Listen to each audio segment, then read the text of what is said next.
Hello everyone, আজকে হচ্ছে 31 December, মানে এই 25 সালের লাস্ট দিন।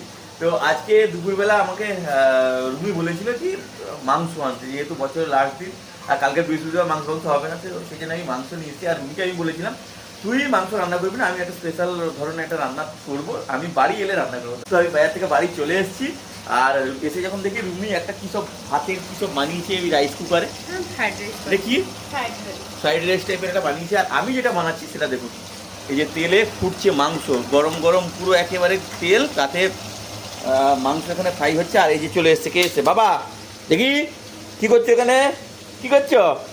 হ্যাঁ বাইরে ঘুরছো? আচ্ছা তুমি ঘোরো। আর আমি যেটা বানাচ্ছি সেটা হচ্ছে পেশোয়ারি চিকেন। তো মাংসটা প্রায় তো ব্রাউন হয়েই এসছে, হ্যাঁ মাংস ব্রাউন হয়ে এসছে। এবার এখান থেকে তেলটা গড়িয়ে এখানে আমি আমার যে জিনিসপত্র লাগবে, টমেটো, লঙ্কা, এগুলো দেবো, দিয়ে মাংসটাকে আবার প্রায় 10 মিনিটের মতো এরকম ফুটতে রাখবো আর কি।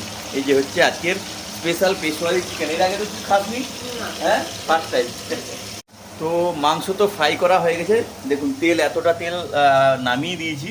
আর বাকি তেলে এখানে মাংস আছে, তা সেখানে যে টমেটো ছিল, লঙ্কা ছিল, সব দিয়ে দিয়েছি। এবার এটাকে 5-7 মিনিট কি 10 মিনিট এটাকে মানে কি বলে একটু আঁচে রাখতে হবে আর কি, ফুল ফ্লেম আছে। তো চলছে আর কি। আর এই রান্নাটা আজকে আমি পুরোপুরি নিজে করছি, কোনো হেল্পিং হ্যান্ড নেই। হেল্পিং হ্যান্ড মানে এই কাটাকাটি মশলাগুলো সেগুলো তো আমাকে দিয়ে চলে গেছি, আমার মশলা যেগুলো লাগবে খুবই সামান্য মশলা। এখানে একটু গরম মশলা আছে, এখানে আছে যে ওই গোলমরিচের গুঁড়ো এই আছে, আর যা এখানে দেওয়া আছে এই সবই লাগবে, এগুলো উনি আমাকে রেডি করে দিয়ে চলে গেছে। আর এই দেখুন ধোঁয়া বেরোচ্ছে, মানে হচ্ছে আর 5 মিনিটের মতো থাকবে। তারপরে এই মশলাগুলো দিয়ে একটু নাড়ানাড়ি করে তারপরে নামিয়ে দেবো। এটা হচ্ছে পেশোয়ারি চিকেন, এতে না থাকে জল, এক বিন্দুও জল দিতে হয় না, আর খুবই কম মশলায় হয়ে যায়, এটা পেঁয়াজও লাগে না এতে। এই টমেটোগুলো যে আছে সেগুলোকে একটু ভালো করে স্ম্যাশ করে দিয়েছি, দিদি দেখুন টমেটোগুলো পুরো একদমই গলে গেছে। এবার একটা কাজ করবো, এই টমেটোর যে ছিলকাগুলো বেরিয়েছে না, এই ছিলকাগুলোকে একটু আলাদা কোথাও রেখে দিতে হবে। এই ছিলকাগুলোকে একটু আলাদা করে দিতে হবে। এই যে থাকলেও কোনো সমস্যা নেই, কিন্তু খাওয়ার সময় মুখে লাগবে, সেই হচ্ছে সমস্যা, আর কিছু না। রাখলেও রেখে দিতে পারেন। এই যে কালারটা দেখেছেন কেমন হয়েছে?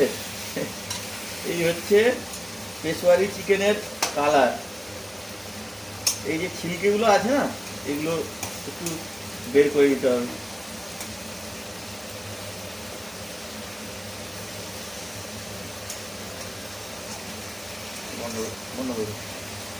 আমার তো রান্না কমপ্লিট হয়ে গেছে, পুরো একদম দারুণ চাপচাপ পুরো মাংস হয়ে গেছে। Chicken Peshawari chicken. আর আমাদের ঘরে বদমাসটাও উনিও খাচ্ছেন, তো উনি সেই মাংস খাচ্ছেন না, তার জন্য আলাদা খাবার ছিল, ও তার যেরকম খায় সেদ্ধ করে, তো ওই খাবার। মাও তার রোদে এখন ঘুমিয়ে গেছে, রোদ পু আছে, যা ঠান্ডা পড়েছে এখন 3-4 দিন ধরে। এবার আমরা খেতে যাবো। রুমি আমাকে বলছে তাড়াতাড়ি স্নান করে চলে আসে, আমি আগে রান্না করেছি, এইমাত্র গরম গরম আছে, আগে গরম গরম খাবো তারপর স্নান করতে যাবো। হ্যাঁ কি একে যে কত রকম সিস্টেম করে খাওয়াতে হয়, বাঘ, হায়না, সিংহ, ডাইনোসর। এই বাবারি কেন ফটফট খেলাম, তাড়াতাড়ি খেলাম।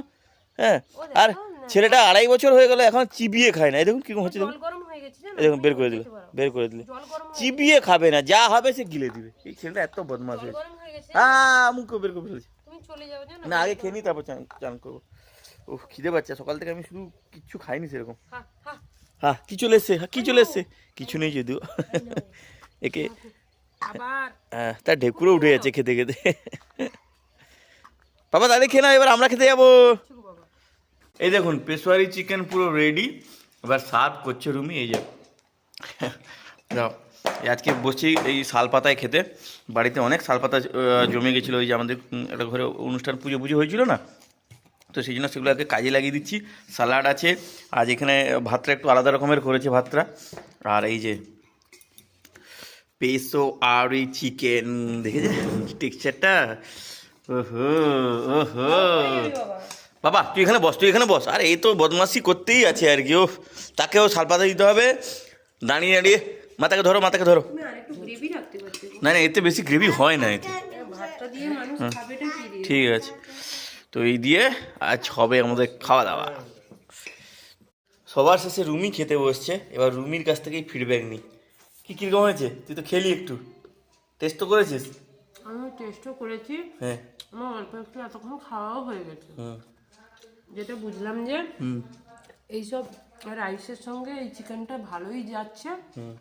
আর রুটি বা পরোটার সাথে আরও দারুণ যাবে। তবে চিকেনটার টেস্ট টু ইয়াম, দারুণ যাচ্ছে, ভাতের সঙ্গে দারুণ যাচ্ছে। আর রুটি পরোটা হলে তাও কথাই নেই, দারুণ। যাই হোক, নতুন ধরনের টেস্টটাও একটু আলাদা ধরনের। মাংসের এরকম টেস্ট সচরাচর হয় না। হ্যাঁ, একটু আলাদা ধরনের, একটু ট্যাঙ্গিনেসও আছে। দারুণ, একটু ট্যাঙ্গিনেসও আছে না? হ্যাঁ, একটু ট্যাঙ্গিনেস আছে, তো মিষ্টি মিষ্টি ভাতের সঙ্গে যাচ্ছে ভালো। এটা খেয়ে নিক। আমি যে স্নান করতে, আমার স্নান ফান করা হয়নি।